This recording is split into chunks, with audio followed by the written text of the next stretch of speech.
Hello बच्चों, मैं प्रशांत Goyal CSE24 academy के ऑनलाइन प्लेटफॉर्म पर आप लोगों का स्वागत करता हूं। अभी तक हम लोगों ने करंट इलेक्ट्रिसिटी को देखा था, है ना। अब हम देखने वाले हैं मैग्नेटिक फील्ड के बारे में। आखिर में मैग्नेटिक फील्ड होता क्या है और ये होती क्या चीज़ है ना। पहले हम ये चीज़ जान लेते हैं। इसके पहले हम देख लेते हैं आखिर में चैप्टर का हमारा नाम क्या है ना। तो चैप्टर का नाम है हमारा moving charges and magnetism.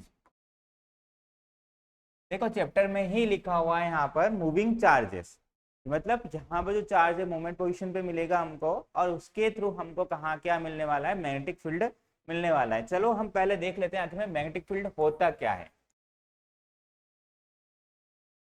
Magnetic field है ना, इसको किससे डिनोट करते हैं, इससे बी से डिनोट किया जाता है। जैसे हमने इलेक्ट्रिक फील्ड को देखा था, है ना, इलेक्ट्रोस्टैटिक्स के अंदर, करंट इलेक्ट्रिसिटी के अंदर, ऐसे ही यहाँ पर हम लोग मैग्नेटिक फील्ड देखने वाले हैं। तो आखिर फर्स्टली मैग्नेटिक फील्ड के बारे में पता कैसे चला, तो ये किसके एक्सपेरिमेंट के थ्रू पता चला, ऑस्टेड के एक्सपेरिमेंट के थ्रू,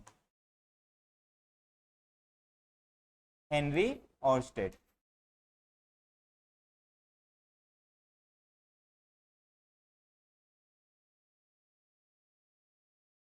चलो, है ना। आखिर में इन्होंने एक्सपेरिमेंट किया क्या था, तो अगर इनके एक्सपेरिमेंट की बात करें तो इन्होंने एक कंडक्टर लिया, उस कंडक्टर में करंट फ्लो किया। देन उस कंडक्टर में जब करंट फ्लो हो रहा था तो इन्होंने देखा कि इसके आसपास जो मैग्नेटिक कंपास रखा हुआ था उसमें डिफ्लेक्शन हुआ है। ये क्या है, मैग्नेटिक कंपास,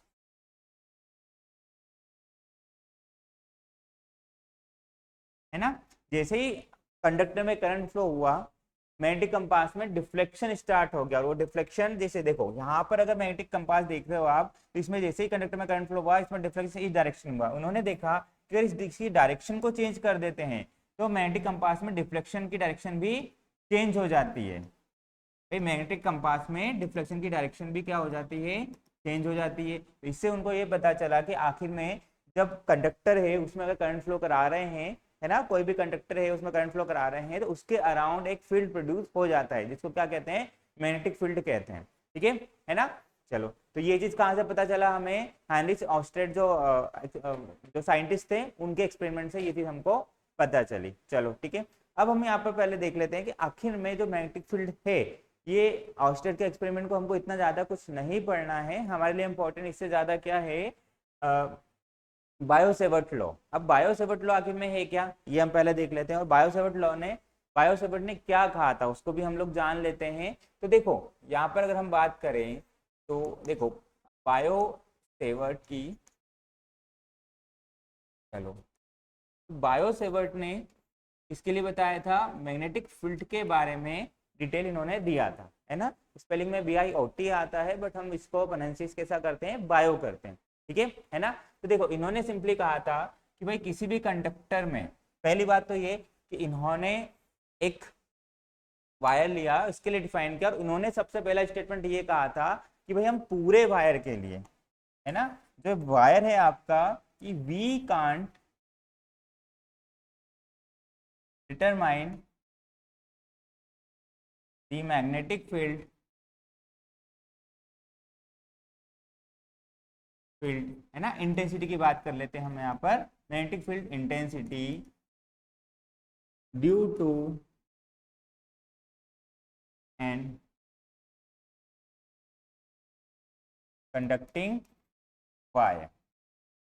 तो इन्होंने कहा कि जो पूरा कंडक्टिंग वायर है ना, इस वायर के थ्रू मैग्नेटिक फील्ड की इंटेंसिटी को हम लोग किसी भी पॉइंट पर, सपोज एज्यूम करो यहाँ पर एक पॉइंट P है, उस पर हम लोग डिफाइन नहीं कर सकते। पर उन्होंने एक चीज कहा था यहाँ पर कि इस पूरे कंडक्टिंग वायर के थ्रू तो हम लोग डिफाइन नहीं कर सकते हैं, पर अगर हम इस कंडक्टिंग वायर का, है ना, एक छोटा सा पार्ट लेते हैं, तो उस पार्ट को इससे अगर हम ज्वाइन करा दें, एज्यूम करोगे डिस्टेंस कितना है, R है ना, और DL और R के बीच का एंगल कुछ थीटा जनरेट हो रहा है, तब हम इस छोटे से जो हमने पार्ट लिया है उसके थ्रू हम लोग मैग्नेटिक फील्ड की इंटेंसिटी इस पॉइंट P पर डिफाइन कर सकते हैं। मतलब सिंपली उन्होंने क्या कहा कि भाई पूरे कंडक्टर के थ्रू तो हम नहीं बता सकते, पर एक छोटा सा अगर हम इसका हिस्सा ले रहे हैं लाइक DL, तो उसके थ्रू जो भी मैग्नेटिक फील्ड बन रहा है उसको हम लोग इजीली डिफाइन कर सकते हैं। उन्होंने इसको किस तरह से डिफाइन किया था तो देखो ये इनका एक्सपेरिमेंट का रिजल्ट था D B equal to mu naught upon 4 pi I D L cross R upon R cube, ठीक है ना। और ये किस फॉर्म में है, ये वेक्टर फॉर्म में, ये एक्सप्रेशन किस फॉर्म में है, तो ये एक्सप्रेशन आपका वेक्टर फॉर्म में है, ठीक है ना। इसका स्केलर फॉर्म भी हम लोग देख लेते हैं। देखो स्केलर फॉर्म क्या होगा यहाँ पर, D B equal to mu naught upon 4 pi I D L R sine theta by R cube, है ना।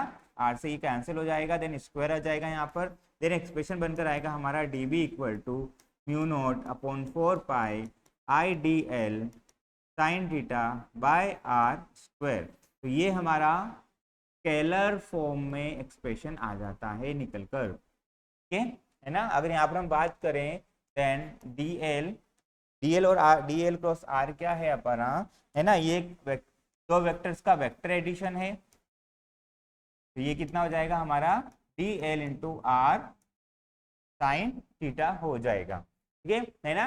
देखो ये डी एल लिया हुआ है छोटा सा हिस्सा, वो क्या है, वो एक वेक्टर फॉर्म में है, ठीक है ना।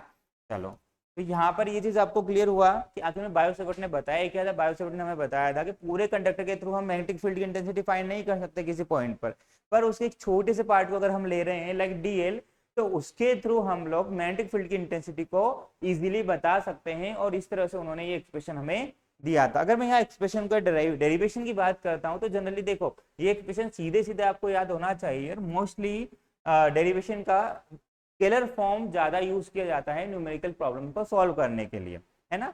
और अगर मैं यहाँ पर डेरिवेशन की हम बात करें तो देखो यहाँ पर इन्होंने क्या क्या कि किस तरह से डिफाइन किया था। लाइक इन्होंने कहा था कि भाई जो मैग्नेटिक फील्ड है ना, वो आपका प्रोपोर्शन होए, मैग्नेटिक फील्ड की बात करें तो वो प्रोपोर्शन होगा डीएल के, ठीक है। मैग्नेटिक फील्ड है वो प्रोपोर्शन होगा 1/r स्क्वायर के, है ना।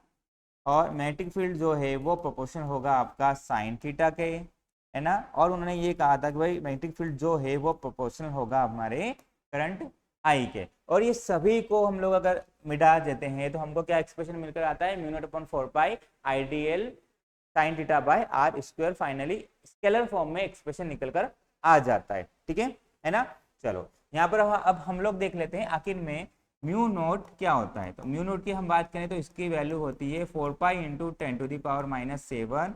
देखो जैसा कि इलेक्ट्रिक फील्ड में हमने देखा था, है ना, एप्सिलॉन नॉट क्या था आपका, वहां पर परमिटिविटी था, किस चीज के लिए, फ्री स्पेस के लिए या वैक्यूम के लिए या एयर के लिए। इसी तरह से म्यू नोट क्या है हमारा यहाँ पर हम इसको कह सकते हैं फ्री स्पेस या वैक्यूम या फिर एयर में क्या है, ये परमिएबिलिटी है, परमिएबिलिटी है, ठीक है ना। तो इसको क्या कहा जाता है, फ्री स्पेस, वैक्यूम या एयर की परमिएबिलिटी। अगर कोई मीडियम में प्रेजेंट है देन क्या कहेंगे वहां पर, देन वहां पर आपका एक्सप्रेशन हो जाएगा mu equal to mu naught into mu R, ठीक है ना। जहां पर म्यू आर क्या है आपका, जहां पर म्यू आर है हमारा रिलेटिव परमिएबिलिटी, जहां पर म्यू आर को हम लोग बोलेंगे रिलेटिव परमिएबिलिटी। और म्यू नोट क्या है आपका, फ्री स्पेस के लिए, है ना, फ्री स्पेस परमिएबिलिटी। और अगर म्यू की बात करें तो ये हो जाएगा आपका एब्सोल्यूट परमिएबिलिटी।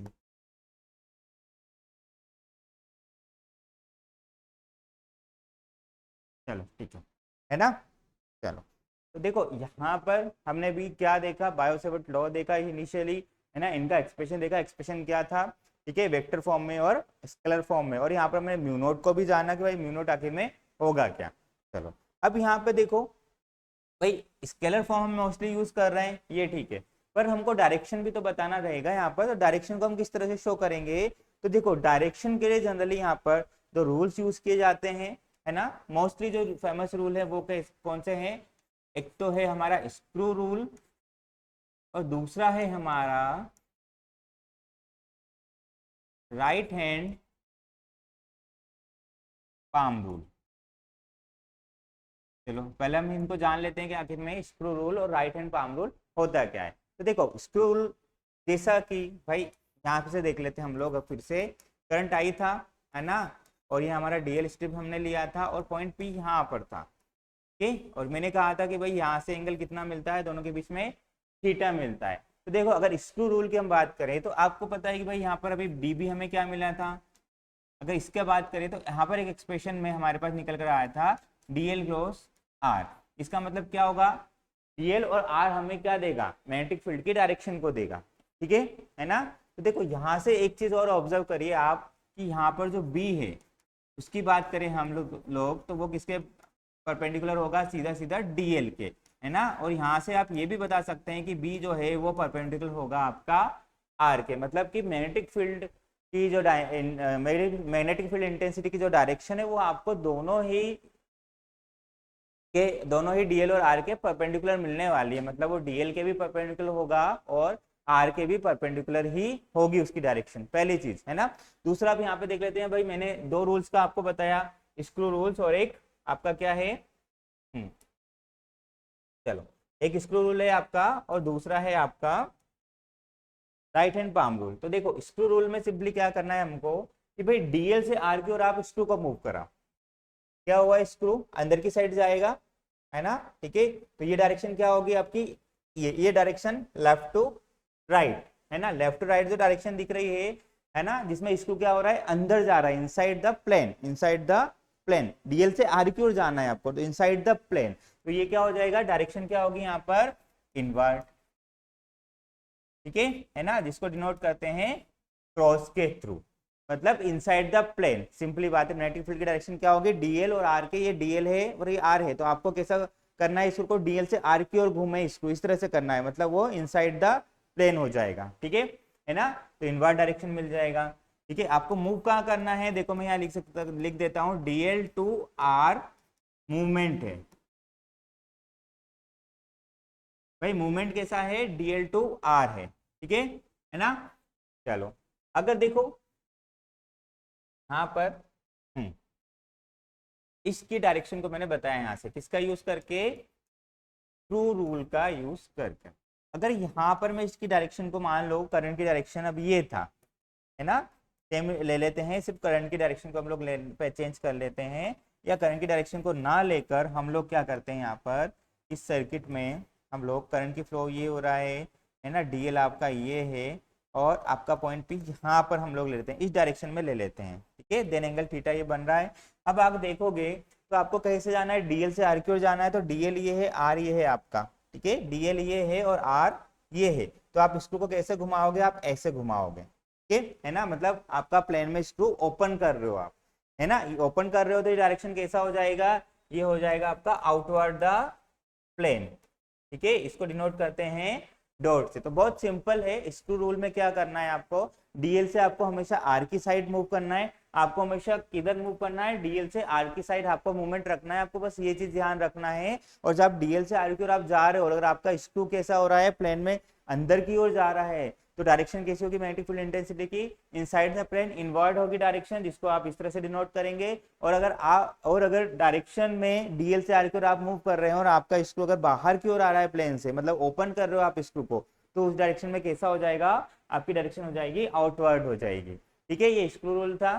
चलो ये थोड़ा सा हो सकता है कि भाई टिपिकल लग सकता है हमको, तो हम एक और रूल देख लेते हैं यहाँ पर, जो कि इसका ही सब्स्टिट्यूट है और काफी इजी है ना, जो क्या है हमारा right hand palm rule, right hand palm rule.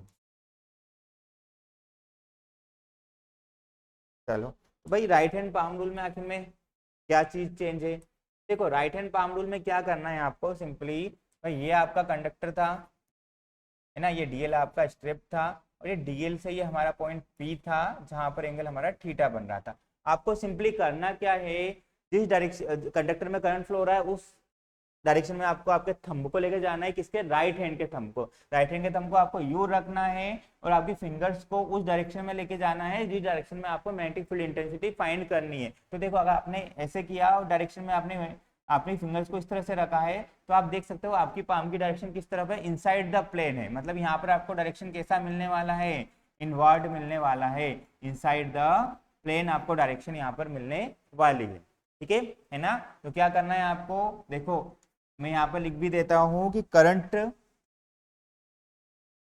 देखो शॉर्ट में लिख देता हूं मैं, जो आप थंब ले रहे हो वहां वो किधर लेना है आपको, करंट फ्लो में, करंट फ्लो की डायरेक्शन में आपको थंब को लेना है ना। और दूसरा आपको पाम को कहां पर लेके जाना है, आपकी पाम को लेके जाना है आपको, नहीं पाम नहीं, इसको हम क्या कहेंगे, फिंगर कहेंगे, है ना। भाई आपको क्या लेके जाना है, किसको लेके जाना है, फिंगर को आपको लेके जाना है in the direction of that point where P where R is present, where R is present, मतलब डिस्टेंस जिस पॉइंट पर है, जिस पॉइंट पर प्रेजेंट हम डिस्टेंस निकाल रहे हैं वहां पर आपको क्या करना है, उस फिंगर को करना है। तो आपका जो पाम है ना, वो क्या दिखाएगा आपको, direction of magnetic field intensity,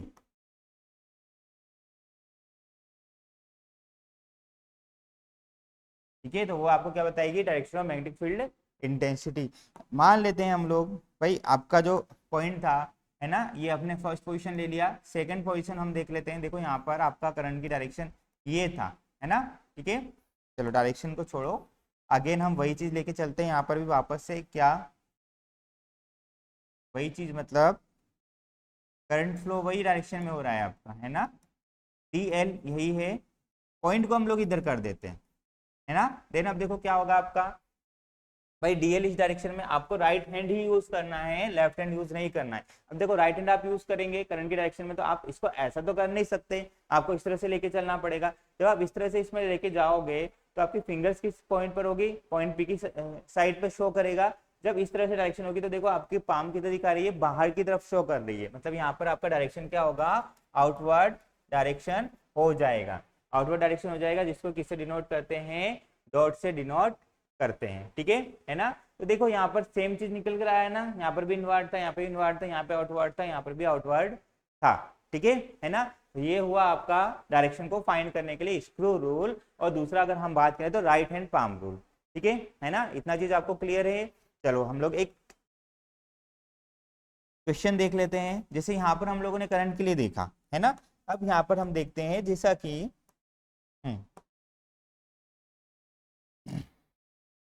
भाई ये आपका कंडक्टर था, अगर करंट की फ्लो की डायरेक्शन अपोज ये है ना, पॉइंट पी यहाँ पर ही है, ओके।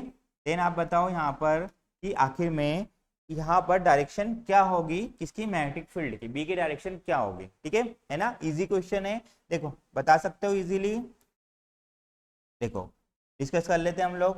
भाई करंट आपका किधर जा रहा है, नीचे की डायरेक्शन में फ्लो कर रहा है ना। और आपका जो पॉइंट है जहाँ पर मैग्नेटिक फील्ड इंटेंसिटी फाइंड करनी है वो इस तरफ है। तो आप आपको इसको इस तरह से लेंगे, इस तरह से लेंगे तो आपको कैसा डायरेक्शन मिल रहा है, राइट हैंड पाम रूल लगाएंगे आप यहाँ पर, तो आपको डायरेक्शन कैसा मिल रहा है, बाहर की तरफ मिल रहा है, ठीक है ना। तो यहाँ पर डायरेक्शन कैसा हो जाएगा, आउटवर्ड द प्लेन, ठीक है ना।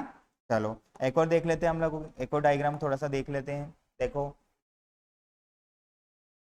है ना। चलो इसको अब मैं अब ऐसा रख देता हूँ, स्ट्रेट रखा है, इस तरह से रख देते हैं हम लोग। चलो इसमें करंट फ्लो हो रहा है ना, आपका पॉइंट पी यहाँ पर है ना। चलो तो इसको ज्वाइन करा दें यहाँ पर, ये आर हो गया हमारा। अब बताओ यहाँ पर करंट, यहाँ पर डायरेक्शन क्या होगा मैग्नेटिक फील्ड का, तो यहाँ पर वही right hand palm rule use करेंगे हम लोग। तो देखो करंट इधर फ्लो हो रहा है ना, पॉइंट पी इस तरफ है, तो क्या होगा आपका, यहाँ पर भी आउटवर्ड ही आपको मिलने वाला है, ठीक है ना, जिसको डॉट से डिनोट करते हैं। चलो ठीक है, आई थिंक मुझे लगता है कि आप पूरा समझ गए होंगे कि आखिर में हम लोग किस तरह से डायरेक्शन को फाइंड करेंगे, ठीक है ना। चलो नेक्स्ट हम बात करते हैं अब कि भाई एक अगर लॉन्ग लेंथ का वायर, एक फाइनाइट लेंथ का वायर है ना, और उसमें करंट फ्लो हो रहा है, उससे किसी पॉइंट, किसी डिस्टेंस पर, आर डिस्टेंस पर अगर पॉइंट पी है, तो उस पर हम लोग मैग्नेटिक फील्ड किस तरह से फाइंड करेंगे, है ना। चलो ये हम लोग देख लेते हैं।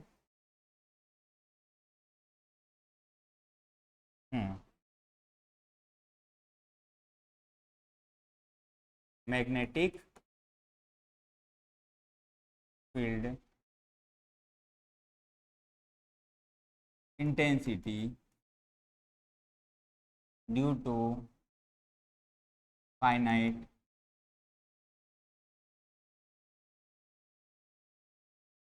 करंट कैरिंग वायर, है ना। ठीक है, चलो यहाँ पर हम लोग एक फाइनाइट स्ट्रेट वायर ले लेते हैं एक, है ना, जिसमें करंट कितना फ्लो हो रहा है, आपका आई करंट फ्लो हो रहा है। ठीक है ना। यहाँ पर कोई पॉइंट पी है जहाँ पर आपको क्या फाइंड करना है, मैग्नेटिक फील्ड की इंटेंसिटी को फाइंड करना है। ठीक है, अब देखो पहला पॉइंट और यहाँ पर कुछ चीजें हैं जो आप ध्यान रखिएगा। पहला कि भाई आपका जो डिस्टेंस है वायर से, ऐसा लिख देते हैं, distance to a point from wire will take perpendicular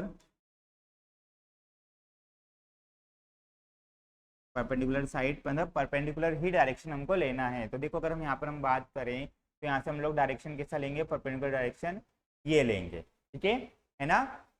तो ये डायरेक्शन हम मान लेते हैं ए, तो ये पॉइंट आपको ध्यान रखना है। ठीक है ना। चलो अब देखो यहाँ पर हम लोग अगर डी एल पॉइंट ले रहे हैं, यहाँ पर हमको नहीं पता है कि भाई टोटल लेंथ के लिए कैसे निकालना है, पर बायोसेवर्ट रूल के हिसाब से हम लोग को क्या लेना पड़ेगा, एक छोटा सा स्ट्रिप लेना पड़ेगा जिसके थ्रू हम मैग्नेटिक फील्ड यहाँ पर बता सकते हैं। तो हमने मान लिया यहाँ से एल डिस्टेंस पर, कितना एल डिस्टेंस पर हमने एक डीएल स्ट्रिप ले लिया और उसको यहाँ पर इससे ज्वाइन करा दिया। ठीक है, कलर चेंज कर लेते हैं पेन का। तो देखो यहाँ से हम लोगों ने इसको ज्वाइन करा दिया, ये बन रहा है हमारा यहाँ पर एंगल थीटा। क्लियर है ना। देखो ये तो 90 डिग्री है, लेकिन ये एंगल क्या मिलने वाला है हमको, भाई सिंपली अगर मैं इस एंगल की बात करता हूँ तो ये मुझे मिलेगा 90 माइनस थीटा। ठीक है, ये पॉइंट क्लियर है यहाँ पर। चलो तो देखो यहाँ पर एक पॉइंट मैंने यहाँ लिख दिया है क्लियरली आपको कि डिस्टेंस जो है हमारी वायर से हमेशा कैसा लेना है, हमको परपेंडिकुलर ही लेना है उस पॉइंट के लिए। ठीक है ना। चलो अब देखो हमको फाइंड क्या करना है भाई, अगर मैं इस डीएल के लिए बात करूंगा तो बायोसेवर्ट लॉ से, बायोसेवर्ट लॉ हमारे पास डीबी कितना होता है, mu naught upon 4 pi I D L sine theta by R square होता है। ठीक है ना, यही होता है ना। चलो भाई हमको पता है कि बायोसेवर्ट लॉ ये होता है, पर यहाँ पर थीटा हमारा कितना है, यहाँ पर थीटा हमारा कितना है, यहाँ पर mu naught upon 4 pi I D L sine 90 minus theta है हमारा, क्योंकि हम लोग डी हमेशा थीटा कितना लेते हैं, theta will always between D L and R, D L और आर के बीच का थीटा होता है। तो यहाँ पे हमारा थीटा कितना है, डीएल और आर, इस एल और आर के बीच का ये डिस्टेंस आर है ना, डीएल और आर के बीच का हमेशा एंगल कितना है, 90 माइनस थीटा है यहाँ पर, जो कि हमें हमेशा यही लेके चलना है। देन डीबी कितना हो जाएगा हमारे पास, mu naught upon 4 pi I D L sine 90 minus theta से कोस थीटा हो जाएगा। ठीक है ना, by R square, by R. ये हमारे यहाँ पर ये एक्सप्रेशन बनकर आया है। पर हमें तो क्या करना है, यहाँ पर पूरे कंडक्टर जो लेंथ है एल, जो अपना वायर है पूरे लेंथ का, उसके थ्रू हमको क्या फाइंड करना है, उसके लिए हमको मैग्नेटिक फील्ड फाइंड करना है। तो हमने तो ये एक छोटे से पार्ट के लिए निकाला, पूरे के लिए निकालने के लिए हम क्या करेंगे, यहाँ पर इसको ज्वाइन करा देंगे इस पॉइंट से। देखो यहाँ से हम लोग ज्वाइन कराएंगे इसको, फिर यहाँ से हम लोग ज्वाइन कराएंगे। अब देखो यहाँ से अगर मैं एंगल की बात करें तो यहाँ पर आपका वेरिएशन किस तरह से हो रहा है, एंगल की टर्म में आपका वेरिएशन हो रहा है। देखो यहाँ से हम लोग एंगल लेंगे इस पॉइंट से, तो ये लेंगे φ1, और यहाँ से इस डायरेक्शन में हम लोग लेंगे φ2। ये एंगल कितना है हमारे पास, φ2 है ना, ये वाला एंगल जो है ये φ2 है हमारे पास। तो देखो यहाँ पर मैं थर्ड पॉइंट भी लिख लेता हूँ कि भाई जो φ1 एंड φ2 हम लोग ले रहे हैं वो क्या होंगे, measure from the perpendicular line, भाई ये कहाँ से मेजर होगा, हमेशा परपेंडिकुलर लाइन से मेजर होगा। एंड फॉलो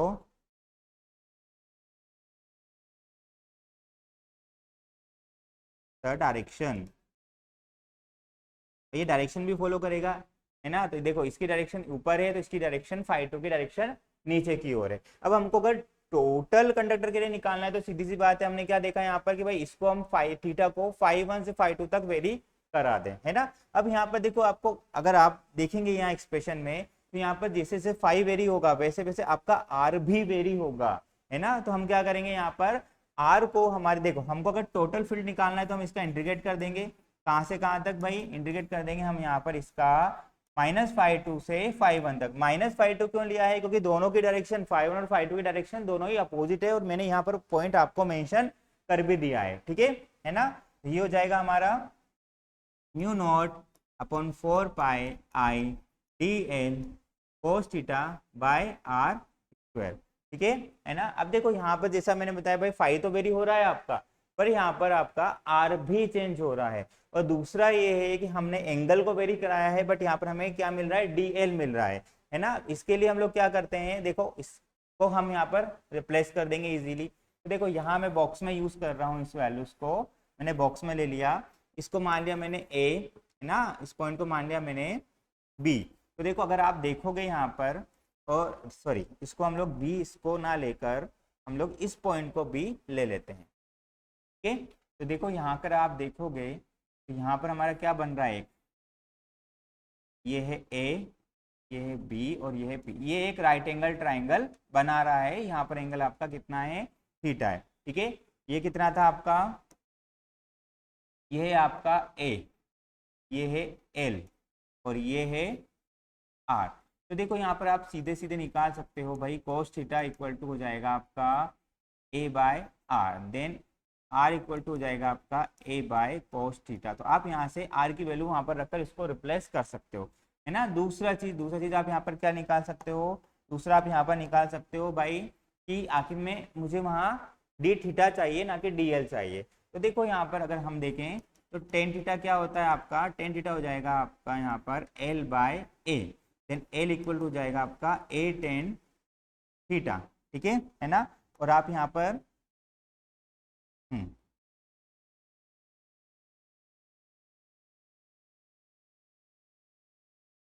यहाँ पर आप क्या कर सकते हो इजीली, यहाँ पर आप इसको डिफ्रेंशिएट कर दो तो डी एल इक्वल टू क्या हो जाएगा, ए टेन थीटा का होता है डिफ्रेंशिएशन सेक स्क्वायर थीटा। तो आप इस तरह से यहाँ पर इसको रिप्लेस कर सकते हो दोनों वैल्यूज को, है ना। तो यहाँ पर हमारा एक्सप्रेशन क्या बन जाएगा, डी बी इक्वल टू, जिसको आपने इंटीग्रेट किया है तो यहाँ पर आपका बनकर आएगा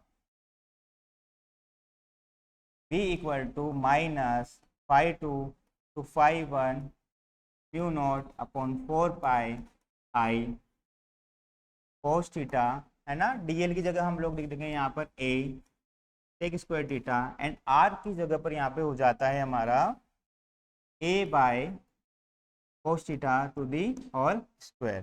फिर यहाँ पर फाइनल एक्सप्रेशन क्या बनकर आएगा, -φ2 to φ1, देखो यहाँ पर mu naught by 4 pi I cos theta A sec square theta into cos square theta by A square. That यहाँ पर सिंपली अगर देखें तो यहाँ पर cos square theta sec square theta cancel हो जाएगा, ए स्क्वायर से ए कैंसिल हो जाता है। फाइनल एक्सप्रेशन को हम लोग नेक्स्ट पेज पर ले लेते हैं, क्या बनने वाला है यहाँ, B equal to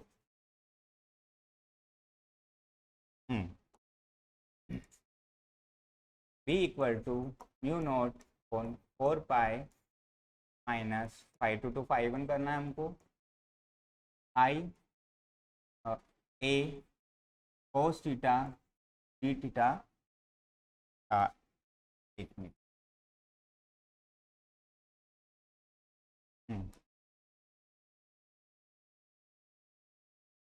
I cos theta by A D theta, ये एक्सप्रेशन बनकर आएगा। देन इसको हम लोग इंटीग्रेट कर देंगे, mu naught upon 4 pi I by A minus five two to five one cos theta D theta, then finally बनकर आ जाता है यहाँ पर mu naught upon 4 pi minus five two to five one, तो इंटीग्रेट ही कर देते हैं फाइनली, देन इसका इंटीग्रेशन हो जाएगा हमारे पास sine theta minus five two to five one, then finally बनकर आता है यहाँ पर mu naught by 4 pi sine five two sine five one minus sine of minus five two. Okay, चलो तो और एक्सपांड करेंगे तो क्या बनेगा, mu naught by 4 pi sine five one minus minus आपका sine minus five plus five होता है, ठीक है, तो प्लस साइन फाइव टू, ये फाइनली हमारा एक्सप्रेशन बनकर आ जाए। ठीक है,